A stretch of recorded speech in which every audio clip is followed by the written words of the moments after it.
Hello दोस्तों, welcome to my channel just binge with Digvijay. यहाँ आप रिव्यू सुनो और बिंज करो। हर जनरेशन का एक आर्टिस्ट होता है जो एक्टिंग को एक नई पहचान देता है। मराठी इंडस्ट्री के लिए वो नाम है Dilip Prabhavalkar sir. He is a living legend.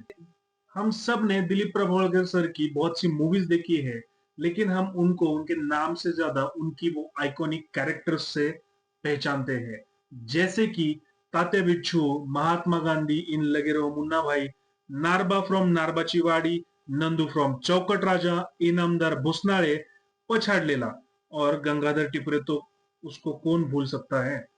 और उसमें एक नया अनफॉरगेटेबल कैरेक्टर ऐड हुआ है जिसका नाम है Babuli Mistry from his recently release movie Dashavatar. जी हाँ दोस्तों, मैंने देखी है रिसेंटली रिलीज हुई मराठी मूवी दशावतार।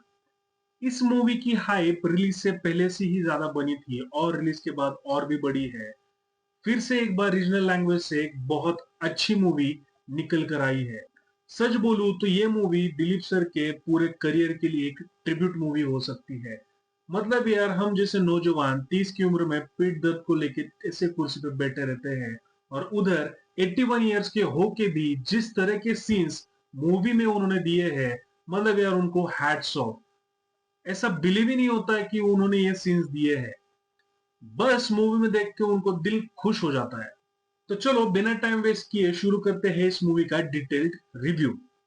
ये फिल्म बेस्ड है कोकन के एक ट्रेडिशनल फोक आर्ट दशावतार पे। और इस मूवी में आपको मिलेगा सब कुछ, कॉमेडी, ड्रामा, रोमांस और सस्पेंस। और इसका सस्पेंस बनाए रखता है सभी एक्टर्स की एक्टिंग। डोंगरपाड़ा गांव में रहते हैं बाबुली मिस्त्री, जो एक सीनियर आर्टिस्ट है। उन्होंने अपनी पूरी लाइफ डेडिकेट की है दशावतार प्ले के लिए। उम्र और हेल्थ इश्यूज के बावजूद उनके कला के लिए उनका जुनून कुछ अलग ही दिखता है।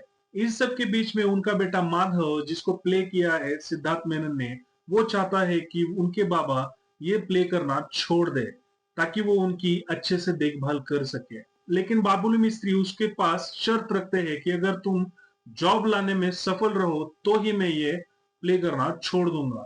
और इसके चलते ही माधव को मिलता है उन्हीं के गांव में माइंस में जॉब। लेकिन बाबुली मिस्त्री उनके बेटे को दिए हुए वादे से अटल रहते हैं और वो बोलते हैं कि आने वाली शिवरात्रि में वो ये प्ले को आखिरी बार करेंगे, उसके बाद ये प्ले जिंदगी भर नहीं करेंगे। इस सब के बीच में माधव और वंदु, जिसको प्ले किया है प्रियदर्शनी ने, उनका रोमांस भी एक स्वीट टच दे।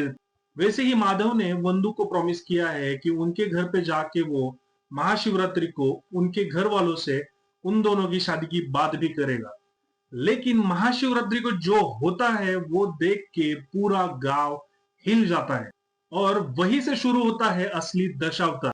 और तब समझ में आता है कि मूवी का नाम दशावतार क्यों रखा गया है। आगे स्टोरी में सस्पेंस, रिवेंज, इलीगल माइनिंग के खिलाफ फाइट और मर्डर्स भी दिखाए गए हैं। और इस सब के बीच में थोड़े अनएक्सपेक्टेड ट्विस्ट भी है। और एंड होने तक ये मूवी एक बहुत अच्छा सोशल मैसेज डिलीवर कर जाती है।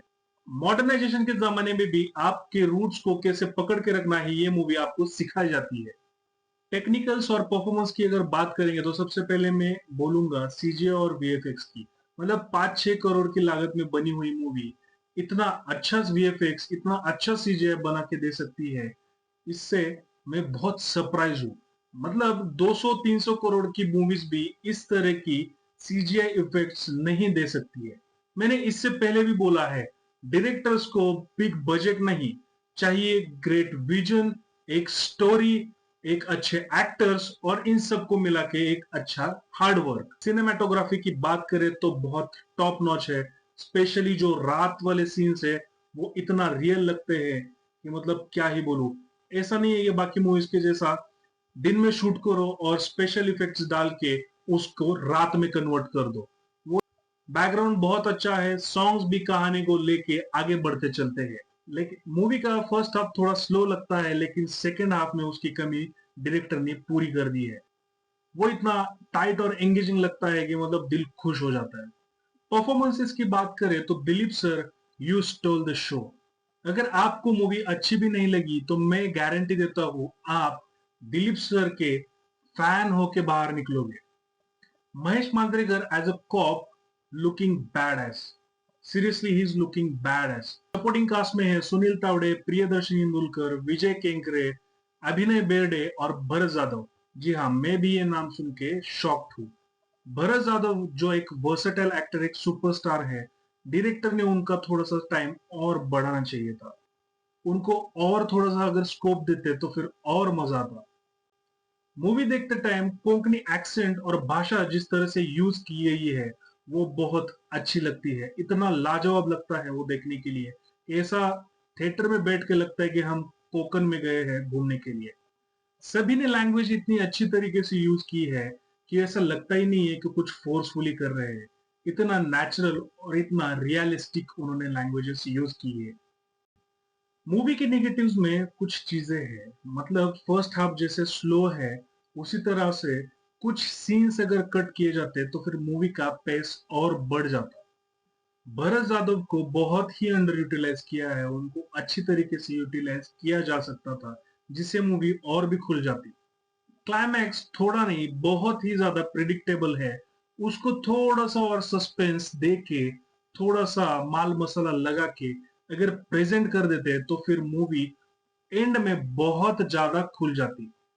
मैं फाइनल वर्डिक्ट में सिर्फ इतना ही बोलूंगा, ओवरऑल दशावतार एक फ्रेश और अलग अटेम्प्ट है मराठी सिनेमा में। परफॉर्मेंसेस, सिनेमेटोग्राफी और रूटेड स्टोरी के मिक्स के साथ ये एक मस्ट वॉच मूवी डेफिनेटली है। मैं स्पेशली सबको रिक्वेस्ट करूंगा, आप मूवी किस चीज के लिए देखने जाओ मुझे नहीं मालूम, लेकिन दिलीप सर की परफॉर्मेंस के लिए आप जरूर ये मूवी देखने के लिए जाओ। मैं रिक्वेस्ट करता हूँ, आप सच में उनके एक फैन बन के वापस आएंगे। इस मूवी को मैं एक्चुअली में 4 स्टार्स देने वाला था, लेकिन सिर्फ और सिर्फ दिलीप सर की परफॉर्मेंस के लिए इस मूवी को मैं देता हूँ 4.5 स्टार आउट ऑफ 5 स्टार। तो चलो आज के लिए इतना ही, मिलते हैं अगले रिव्यू में। तब तक के लिए tata bye bye. Like share और सब्सक्राइब करना मत भूलना।